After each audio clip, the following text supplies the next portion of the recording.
Shalawam, shalawam. Give me 1 second while I check the stream to make sure everything is up and popping.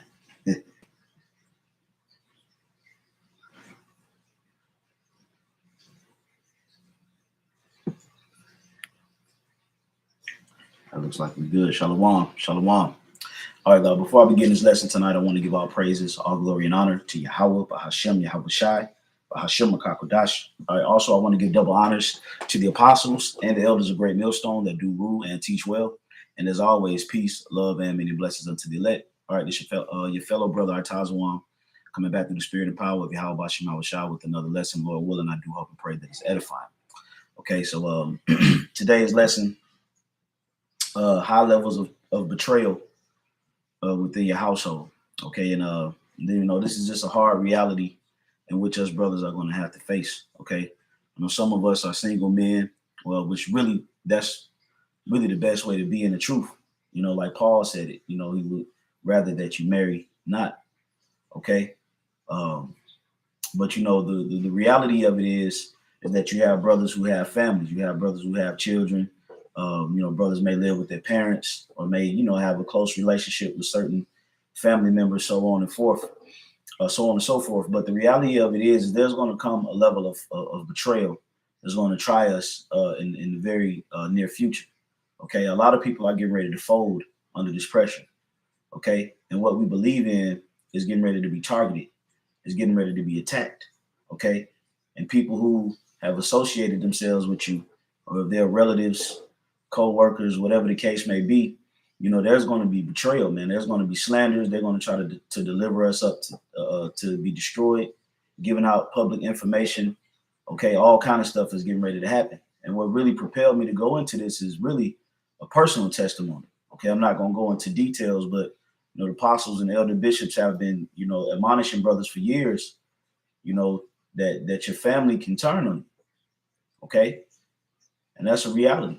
The reality, the fact of the matter is you can love them, you can pour into them, you can pray, you can bring them around brothers, okay? Show them the videos and talk about the scriptures and do all kind of things, but guess what? They'll still turn on you, man, okay?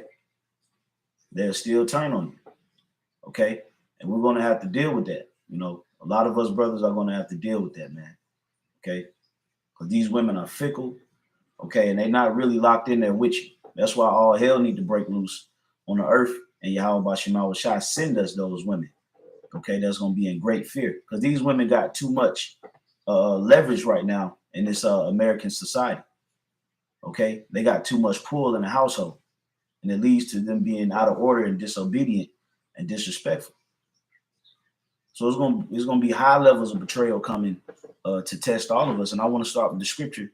This is Micah 7:5. But what I want to do is I want to read it in the NLT.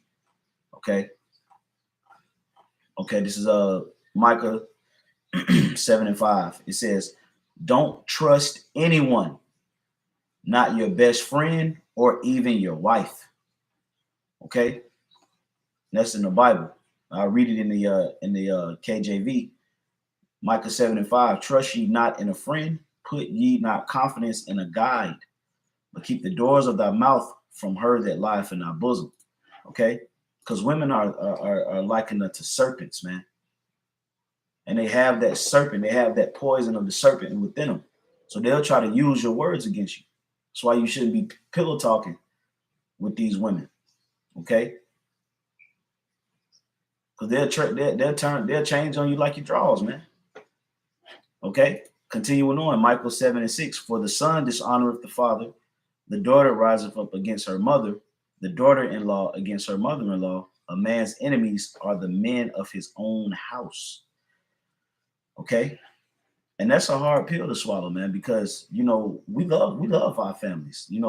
That's the intent of having a family, is to love them and to raise a strong family, in order, peaceful, okay. Tranquility, you having peace in the house, you having experiences, and you eat together, you laugh, it's a union, it's a bond.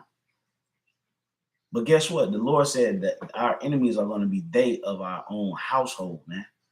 And that even includes within the camp, because like the apostles always say, there's agents in every camp. And guess what? Some of those agents are some of the most likable brothers. Okay? They're some of the most likable brothers. You know, you love them, you talk to them, you know, you can see the spirit on them.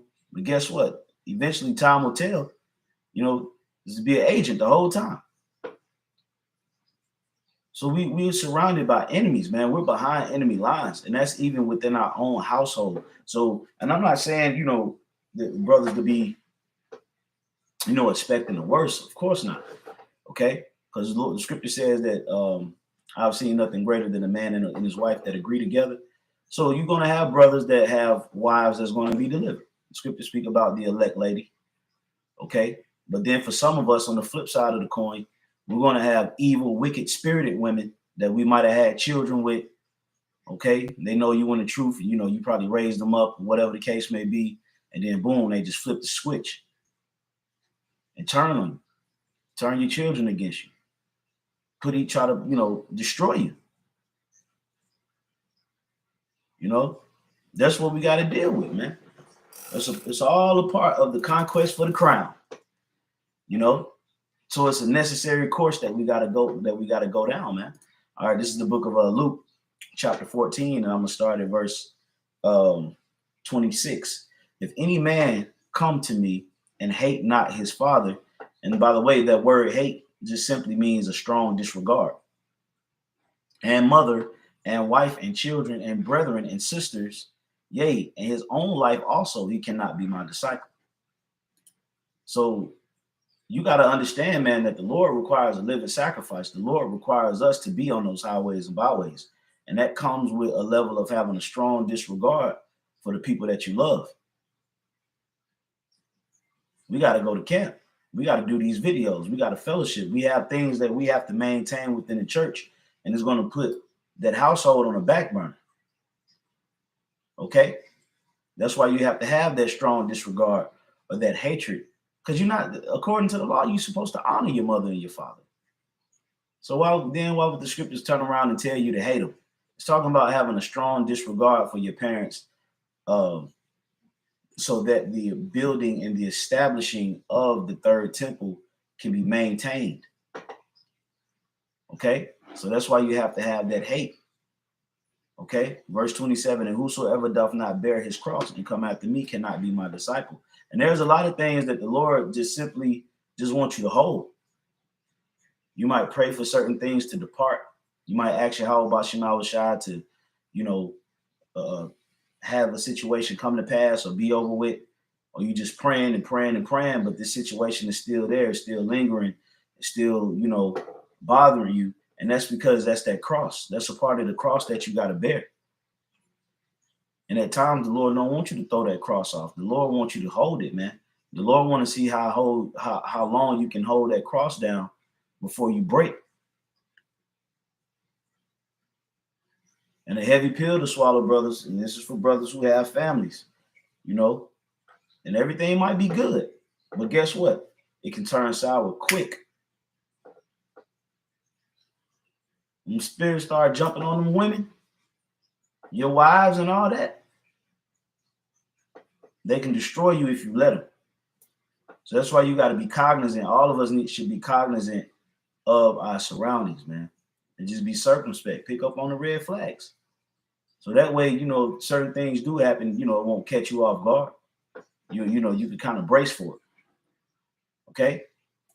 So I'm going to read that again. If any man come unto me and hate not his father and mother and wife and children and brethren and sisters, yea, and his own life also, he cannot be my disciple. And whosoever doth not bear his cross and come after me cannot be my disciple. So you got to hold the weight, man. You got to bear the cross, man. Okay? It's all a part of it, man. It don't feel good. You know, it's not the best feeling in the world. But it's a necessary feeling. It's a feeling that we need to build character, okay? To give us resiliency, to give us courage, okay? To exercise the spirit of faith. we have to be tried on these levels. So although it's hurtful to be betrayed, especially by your loved ones, you know, your woman, maybe your daughter, your sons, or whatever, parents. You know, it's a hurtful thing to the spirit. But guess what? We have understanding, so it makes it even better. The scriptures tell us, comfort ye one another with these scriptures. And there's going to be more of this happening, bros. I'm only speaking from a testimonial perspective.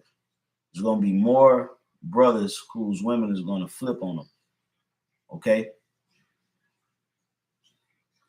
So I'm here to tell you, brothers, prepare for that, man. Higher levels of betrayal, man. On levels like Yahawashi was dealing with. Okay? Luke 12:51. Suppose ye that I am come to give peace on earth. Because the general consensus of who the world ignorantly calls Jesus Christ, he's coming back to bring peace. He's coming back to establish heaven on earth with the gold pearly gates and the clouds everywhere, 2 angels with the trumpets sitting at the top of the stairs with the wings and the throne and the blue sky. Okay? That's how they illustrate the kingdom of heaven. Okay? But it says what? Suppose ye that I am come to give peace on earth. I tell you, nay, but rather division. See, the Lord, he deals with separation, man. If you of the elect, you can have children, but that don't mean those children of the elect. Now, we will hope and pray, of course, not trying to push the spirit of doubt, okay, because we're supposed to hope in the expectation. We're supposed to have hope in this.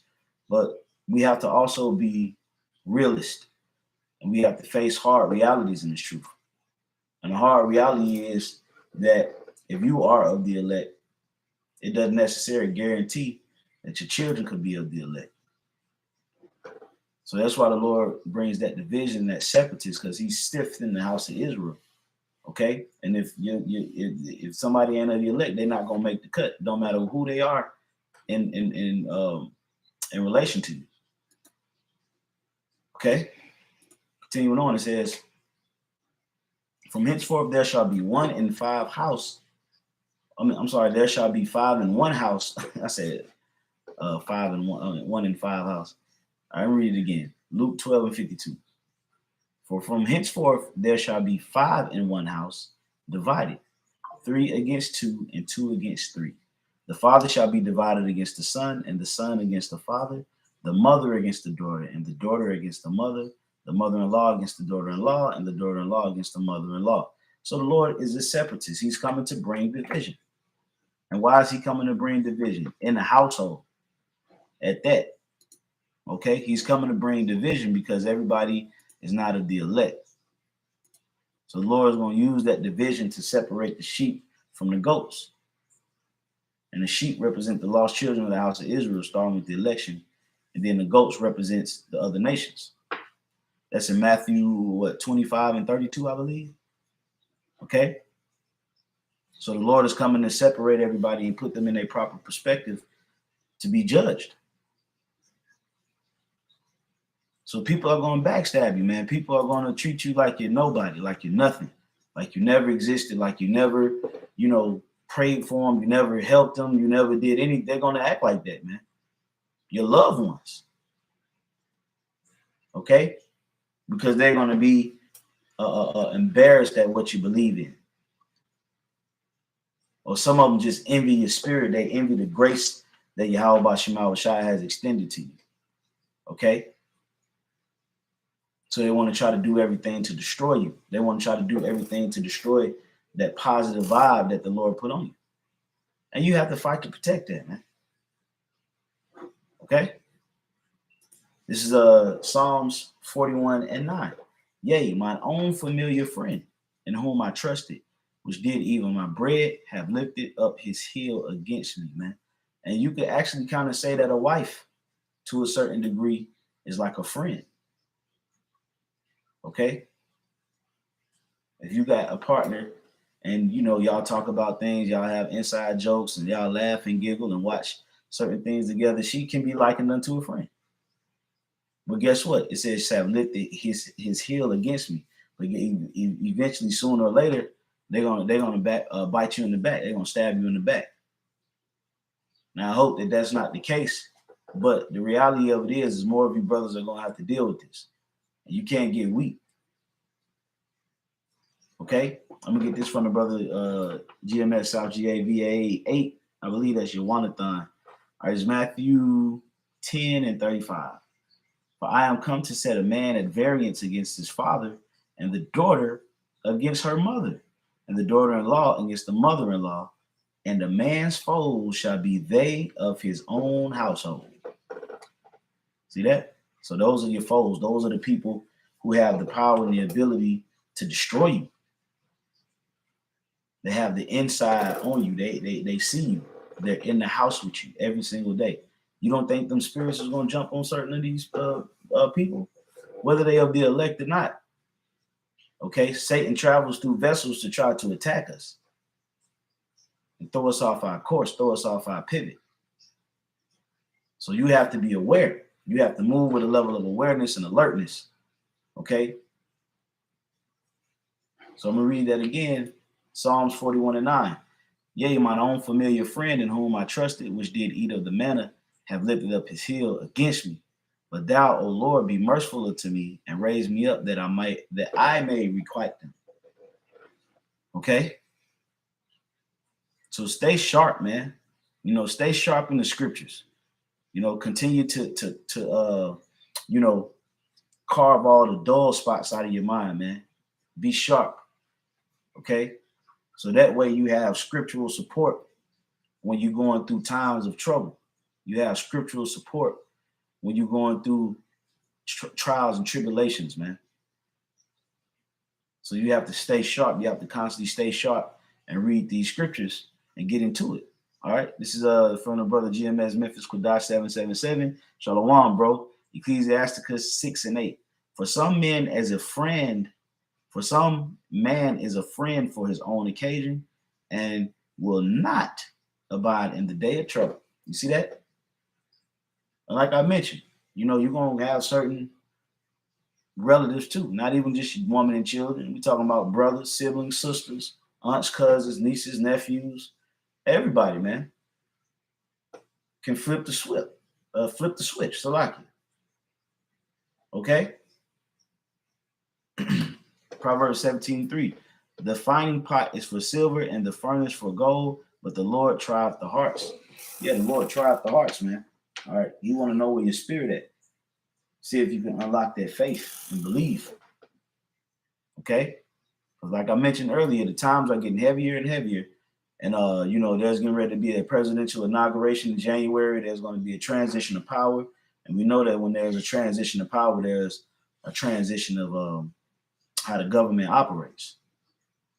So there's going to be extreme implementations of that MOTB.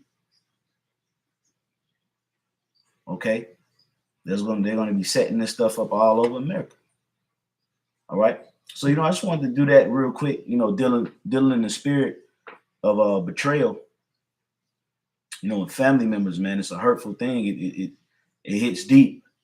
You know, it hits deep. You know, and when you realize that you can't do nothing to salvage it, you know, the scriptures come into play to let you know that this is all written. This is how it got to go down. But at the end, we'll get the last laugh. At the end of everything, the men of the Lord will get the last laugh. Okay. So Lord willing, that was an edifying lesson. I want to give all praises, glory, and honor to Yahawah, Bahasham, Yahawashi, Bahasham, Qadash.